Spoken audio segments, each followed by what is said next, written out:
کتابیں چھپتی ہیں، کتابوں پہ ایوارڈ دیے جاتے ہیں. ہمیشہ بہت خواہش رہی بلوچستان آنے کی. 3 دن سے یہاں پہ رہ رہی ہیں، تو آپ نے کیسے پایا؟ جگہ پیدا ہو گئی ہے بلوچستان کے لیے بھی اور بلوچستان کے رہنے والوں کے لیے. اکیڈمی کے بارے میں تھوڑا سے ہمارے ناظرین کو بتائیں. تمام زبانوں اور ان کے ادب کا فروغ. پاکستان کے تمام ادیبوں شاعروں میں سے ایک کا انتخاب. تو یہ وہ خصوصیت ہے جو پاکستان میں چھپنے والے کسی اور رسالے کو حاصل نہیں ہے. سیمینارز وغیرہ بھی کرواتے ہیں. پچھلے صوبائی کانفرنسوں کا سلسلہ شروع کیا تھا.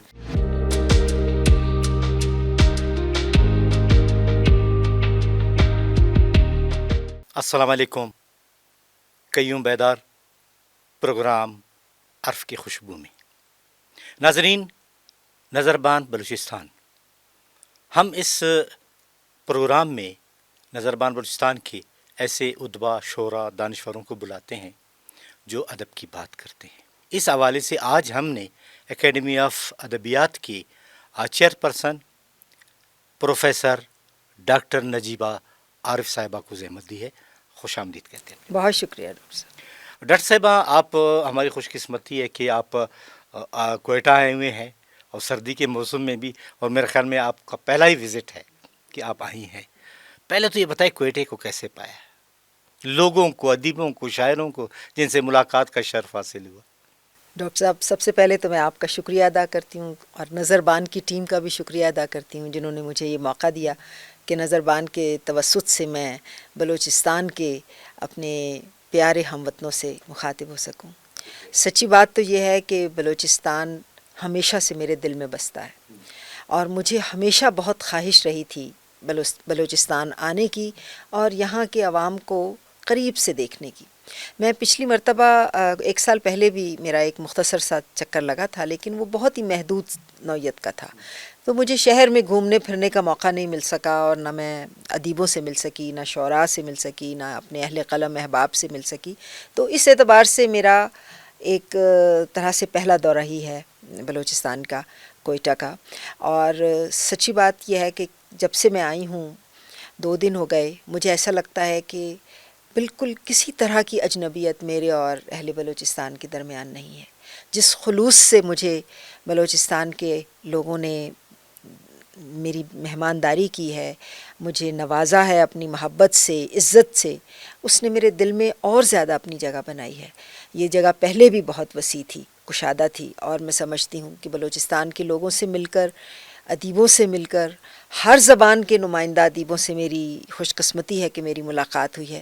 تو مجھے محسوس ہوا ہے کہ بلوچستان ایک لحاظ سے بڑا خوش قسمت صوبہ ہے، کیونکہ اس علاقے کے عوام نے روایت سے اپنا رشتہ منقطع نہیں کیا، اور ماڈرنزم یا جدیدیت کا جو ایک منفی پہلو ہے وہ یہ ہے کہ ہم اپنی روایت کو، اپنی تاریخ کو، اپنے کلچر کو کسی ایسی چیز کے ہاتھ بیچ دیتے ہیں جو بالکل کھوکھلی اور سطحی ہوتی ہے، اور اس کے نتیجے میں جن معاشروں میں ماڈرنزم بہت پھیل جاتا ہے اس میں ایک مصنوعیت پیدا ہو جاتی ہے، ایک کھوکھلا پن پیدا ہو جاتا ہے. بلوچستان خوش قسمت ہے کہ اس نے اپنے آپ کو اس کھوکھلے پن سے محفوظ رکھا ہے، سطحیت سے محفوظ رکھا ہے، اور لوگوں میں سچائی ہے، خلوص ہے، گہرائی ہے. اور سچی بات ہے، میرے دل میں اور بھی زیادہ محبت اور جگہ پیدا ہو گئی ہے بلوچستان کے لیے بھی اور بلوچستان کے رہنے والوں کے لیے بھی. اچھا، بلوچستان سے جو باہر ہیں یا دیگر صوبوں کے لوگ ہیں، وہ بلوچستان کے حوالے سے یا بلوچستان کے لوگوں کے حوالے سے وہ اکثر تو میں نہیں کہہ سکتا ہوں، یعنی بہت لوگ منفی سوچتے ہیں کہ یہاں پر ہم جائیں گے تو وہاں پہ دہشت گردی اتنی ہے کہ ہم شاید وہاں پہ 1 گھنٹہ بھی نہ ٹک سکیں، یا وہاں پہ جائیں گے تو حالات خراب ہیں. تو آپ 3 دن سے یہاں پہ رہ رہی ہیں، تو آپ نے کیسے پایا؟ میرا تجربہ تو بہت خوشگوار ہے، اور مجھے یقین ہے کہ بلوچستان میں مجھے کوئی نقصان نہیں پہنچ سکتا. مجھے ہمیشہ سے مجھے بھی یہاں آنے سے پہلے کئی دفعہ پروگرام بنانے کی کوشش کی تو لوگوں نے یہ کہہ کر ڈرانے کی کوشش کی. بعض اوقات اس کو ڈرانا نہیں سمجھ سکتے، میڈیا نے کچھ ایسا تاثر بعض اوقات بنا دیتے ہیں میڈیا کے لوگ کہ ایسا لگتا ہے کہ وہاں پر کچھ سڑکوں پہ گولیاں چل رہی ہیں یا لوگ غیر محفوظ ہیں. شاید ایسے واقعات ہوتے ہیں، پورے ملک میں ہو رہے ہیں. بدقسمتی سے ہمارا پورا ملک دہشت گردی کی زد میں ہے، اور جب ہم باہر کسی ملک میں جاتے ہیں تو پورے پاکستان کے بارے میں ایسا ہی امیج ہوتا ہے. تو لیکن میرا ذاتی تجربہ تو یہ ہے کہ میں 2 دن ہو گئے شہر میں بھی گھوم پھر رہی ہوں. آپ دیکھ رہے ہیں ادیبوں سے ملاقات ہوئی ہے، مختلف جگہوں پر گئی ہوں، اداروں میں گئی ہوں، میرا تجربہ تو بہت خوشگوار رہا ہے۔ آپ اکیڈمی آف لیٹرز کے چیئرپرسن ہیں، اکیڈمی کے بارے میں تھوڑا سے ہمارے ناظرین کو بتائیں کہ اکیڈمی آف ادبیات کب بنا اور اس کے اغراض و مقاصد کیا ہیں؟ بہت شکریہ، میں بہت خوشی سے بتانا چاہوں گی 1976 میں یہ اکیڈمی قائم ہوئی تھی۔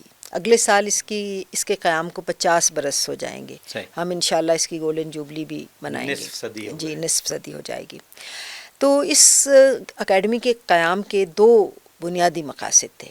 ایک یہ تھا کہ پاکستان کی تمام زبانوں اور ان کے ادب کا فروغ، اور دوسرا تھا کہ پاکستانی ادیبوں کی فلاح و بہبود۔ ان دونوں جو بڑے مقاصد تھے، ان کے تحت پھر بہت سے ذیلی مقاصد قائم ہوئے۔ تو اب میں دونوں کے حوالے سے باری باری آپ کو بتاتی ہوں۔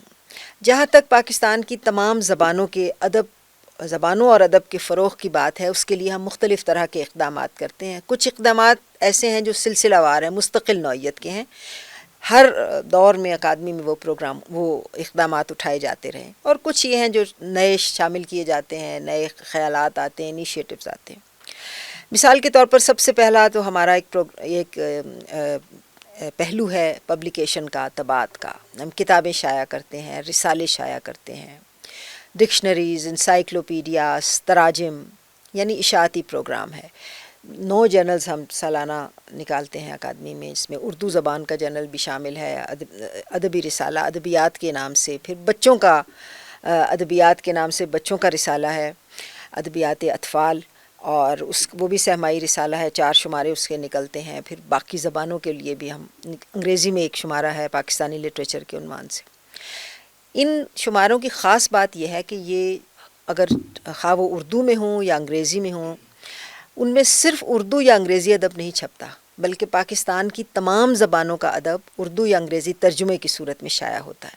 تو یہ وہ خصوصیت ہے جو پاکستان میں چھپنے والے کسی اور رسالے کو حاصل نہیں ہے۔ تو یہ اپنے طور پر بڑا ایک منفرد کام ہے جو اکادمی کر رہی ہے۔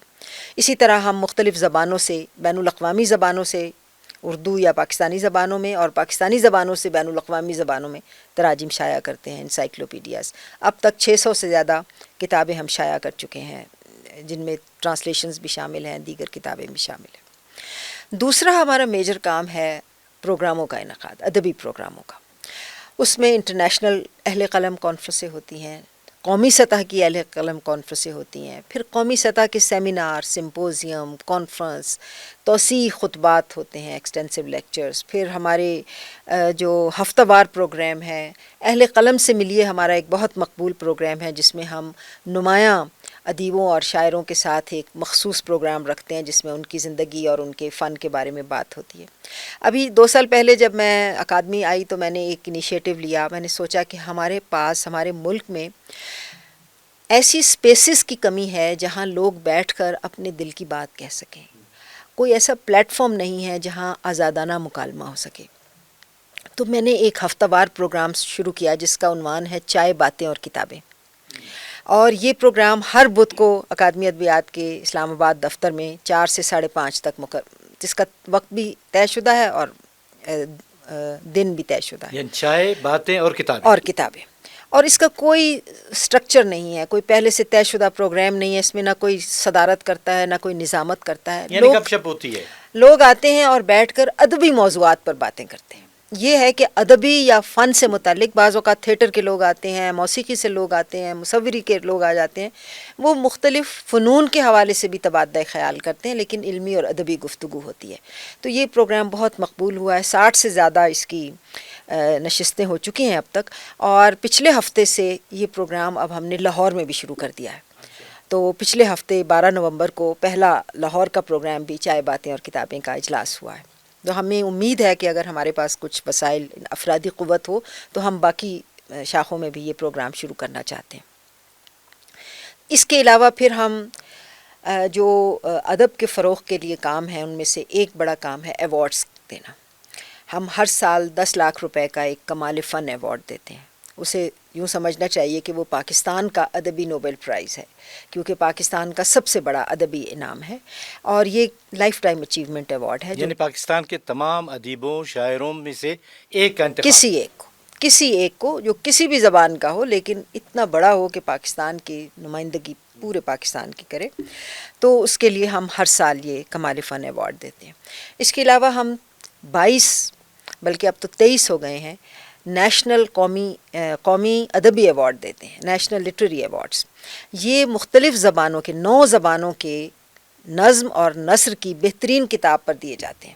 تو ہر سال چھپنے والی بہترین کتاب پر، مثلاً پنجابی نظم کی شاعری کی بہترین کتاب، پنجابی نثر کی بہترین کتاب، بلوچی شاعری کی بہترین کتاب، بلوچی نثر، براہوی، سندھی، پشتو، ہندکو، سرائکی، تو اردو کے تو 4 ایوارڈز ہیں۔ اس سال ہم نے گلگت بلتستان کی زبانوں کے لیے بھی ایک ایوارڈ شروع کیا ہے، جو گلگت بلتستان کی کسی بھی زبان میں چھپنے والی کتابوں پر دیا جا سکے گا۔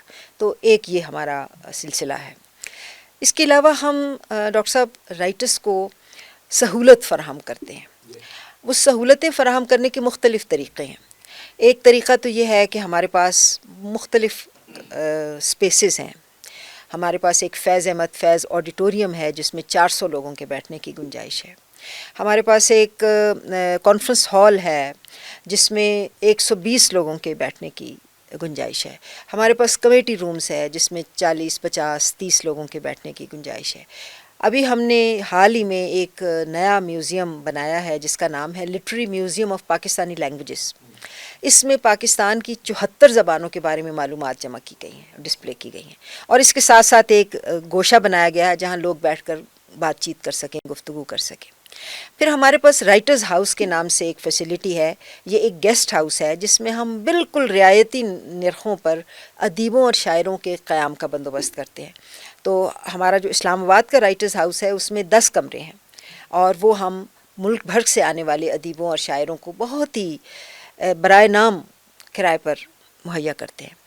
ابھی ہم نے حال ہی میں پشاور میں اپنے رائٹرز ہاؤس کا افتتاح کیا ہے جس میں 9 کمرے ہیں، اس میں بھی، تو وہاں پر بھی یہی فیسیلیٹی موجود ہے اور یہی قواعد و ضوابط موجود ہیں۔ پھر اس کے علاوہ ہم نے اور اس طرح کی کئی فیسیلیٹیز ہیں۔ لائبریری ہے ہمارے پاس، 80,000 سے زیادہ وہاں والیومز موجود ہیں، 42,000 ٹائٹلز اس لائبریری میں موجود ہیں۔ ایک چھوٹا سا ہمارے پاس اکیڈمی اسٹوڈیو ہے جس میں ہم آنے والے جو اسلام آباد آتے ہیں ادیب ان سے گفتگو ریکارڈ کرتے ہیں۔ ہم نے آڈیو بکس کا سلسلہ شروع کیا تھا، ہم نے آڈیو بکس کی ریکارڈنگ کی ہے، وہ ہماری ویب سائٹ پہ موجود ہے۔ اور اس طرح کے چھوٹے موٹے آڈیو ویڈیو آرکائیوز جو ہم بناتے ہیں، وہ ہمارا ایک یوٹیوب چینل بھی ہے اکیڈمی آف لیٹرز کا، تو اس پہ اپلوڈ کرتے ہیں، اس چھوٹے سے بالکل مختصر سا محدود سی سہولیات کے ساتھ، لیکن بہرحال ایک چھوٹا سا اکیڈمی اسٹوڈیو بھی ہمارے پاس موجود ہے۔ تو یہ کچھ فیسیلیٹیز ہیں۔ سیمینارز وغیرہ بھی کرواتے ہیں پچھلے جی دنوں جو آپ لوگوں نے مختلف صوبوں میں بلکہ شہروں میں، لاہور میں، جی میرے خیال میں 1-2 اور شہروں میں بھی کوئٹے کا پروگرام تھا، لیکن یہاں پر آلات کی وجہ سے تھوڑا سا رہ گیا۔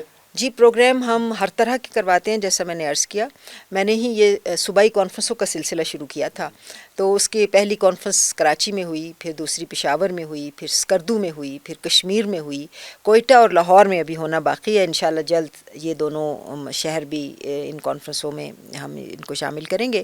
تو یہ ایک بہت ہی عمدہ پروگرام تھا۔ صوبائی کانفرنس کا مطلب یہ تھا کہ ایک صوبائی پلیٹ فارم جس میں اس صوبے سے تعلق رکھنے والی مختلف زبانوں اور مختلف علاقوں کے ادیب یکجا ہو جائیں۔ تو ہم نے پورے صوبے سے ادیبوں کو بلایا اور ان کو ایک جگہ پر جمع کیا اور ان کی زبانوں پر، ان کے ادب پر گفتگو کی اور آپس میں ایک دوسرے سے ملنے کا ان کو موقع عطا کیا۔ اسی طرح ہم مختلف طرح کے پروگرام کرتے رہتے ہیں۔ ابھی ہم نے 2 سال سے شروع کیا ہے سلسلہ یوتھ لٹریچر فیسٹیول کا۔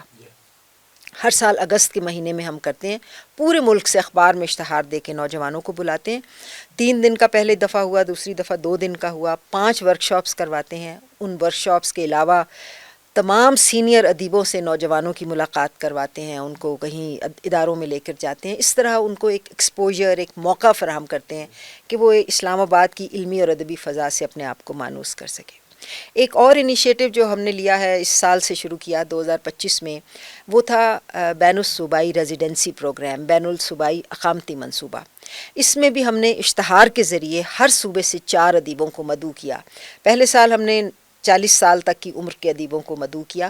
اب ہم اگلا پروگرام آج کل میں اناؤنس کرنے والے ہیں، وہ انشاءاللہ پھر جنوری میں ہوگا.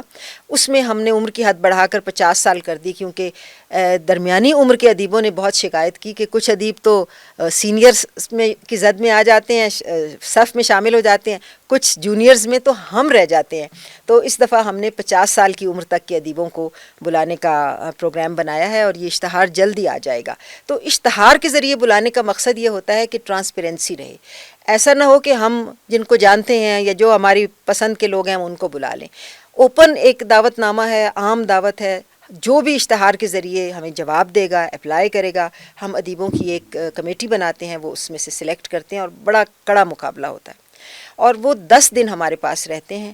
ان 10 دنوں کا ایک ایک لمحہ ان کا طے شدہ ہوتا ہے. پروگرام کے مطابق ہم انہیں اداروں میں لے کر جاتے ہیں، ان کو سفیروں سے ملواتے ہیں، مختلف پروگرام ان کے لیے منعقد کرتے ہیں، گھروں میں ادیبوں کے لے کر جاتے ہیں. اس طرح ان کو ہر طرح سے ایک ایکسپوجر دیتے ہیں تاکہ وہ 10 دن اسلام آباد میں رہ کر ایک نیا ادبی تجربہ حاصل کریں. اور چونکہ پچھلے پروگرام میں بھی ہمارے پاس خاران سے، پنجگور سے، کوئٹہ سے، خزدار سے لوگ آئے، دادو سے، سکھر سے، اسکردو سے، گلگت سے، کوہستان سے، یعنی پاکستان کے ہر علاقے سے ہمارے پاس لوگ آئے.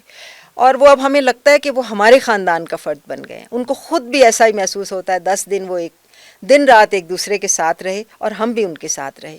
تو ایک بہت ہی یادگار تجربہ ان کے لیے رہا. ایک اور پروگرام اب ہم شروع کرنے والے ہیں، وہ ہے بچوں کے لیے.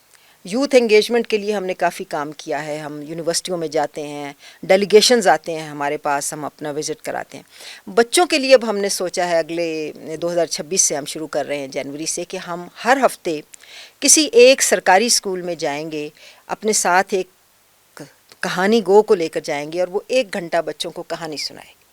تو یہ ہم فیڈرل گورنمنٹ سے بات کر رہے ہیں کہ وہ ہمیں اپنے فیڈرل گورنمنٹ کے جو سرکاری پرائمری اسکول ہیں ان کی ہمیں فہرست دیں اور ہمیں فیسیلیٹیٹ کریں تاکہ ہم ان کو جا کر یہ کر سکیں.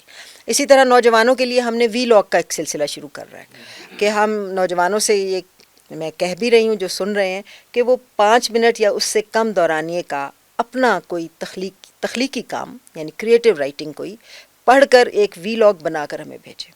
تو وہ ہم اپنی ویب سائٹ پر، اپنی فیس بک پہ، سوشل میڈیا پلیٹ فارمز پہ اس کو جو سلیکٹڈ ہوں گے اس کو چلائیں گے تاکہ نوجوانوں کو شناخت ملے اور وہ مثبت کاموں کی طرف مصروف ہوں. تو اس طرح کے اور بھی کئی پروگرام، ڈیجیٹلائزیشن کا ہم نے کام کیا ہے. ہم نے پچھلے سال کچھ مینوسکرپٹس خریدے ہیں، بہت ریئر مینوسکرپٹس، پھر ان کو ڈیجیٹلائز کرایا ہے. ابھی ہم نے منیسوٹا کی ایک ہل میوزیم اینڈ مینوسکرپٹ لائبریری ہے، ان کے ساتھ معاہدہ کیا ہے. انہوں نے آ کے ہمارے لوگوں کو ٹرین کیا ہے کہ ڈیجیٹلائزیشن کیسے کرنی ہے مینوسکرپٹس کی، اور اب وہ ہمیں اس میں مدد کریں گے اور اپنے خرچ پر وہ ہمارے مینوسکرپٹس کی ڈیجیٹلائزیشن کریں گے. لائبریری کے لیے ہم نے ابھی اوپیک کو اختیار کیا ہے، یعنی on line public access catalogue جسے ہم کہتے ہیں. تو وہ اب تک نہیں تھا، تو اب ہمارا 10,000 سے زیادہ کتابیں ہم نے اوپیک پہ منتقل کر دی ہیں، اور امید ہے کہ اگر مزید فنڈز ملیں گے تو ہم باقی کتابوں کو بھی اوپیک پر لے جائیں گے. تو اس طرح مختلف نوعیت کے کام ہم کرتے رہتے ہیں.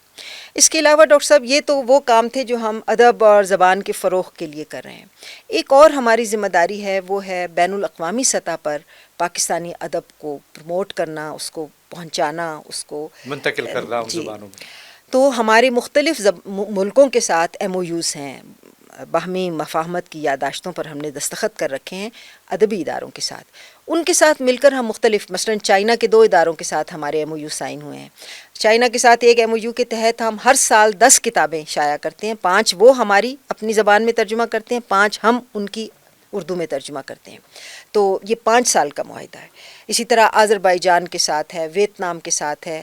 ہم نے اپنی انتھولوجی بنائی ہے جس میں نمائندہ اردو افسانوں کو، پاکستانی افسانوں کو انگریزی میں منتقل کیا ہے، اور اب وہ ہم مختلف زبانوں میں منتقل کرنے کے لیے لوگوں کو فراہم کر دیتے ہیں جس بھی ادارے کے ساتھ ہمارا یہ ہوتا ہے. تو انٹرنیشنل کولیبریشن کے ذریعے ہم پاکستان کا ایک سافٹ اور پازیٹیو امیج دنیا کو پہنچانا چاہتے ہیں. ہم دنیا کو بتانا چاہتے ہیں کہ ہمارے پاس جو آپ کا تاثر ہے ہمارے بارے میں وہ غلط ہے. دیکھیے کہ ہمارا ادیب اور شاعر کیا بات کر رہا ہے، امن کی بات کر رہا ہے، محبت کی بات کر رہا ہے، دوستی کی بات کر رہا ہے، انسانیت کی خدمت کی بات کر رہا ہے، اور دوسروں سے بڑھ کر رہا ہے. تو ہم اپنے امن اور محبت کے پیغام کو جو ہمارا ادیب خود دے رہا ہے، وہ کسی پروپیگنڈا کا حصہ نہیں ہے، یہ اس کا ایک فطری رد عمل ہے، اس کو ہم دنیا تک پہنچانا چاہتے ہیں.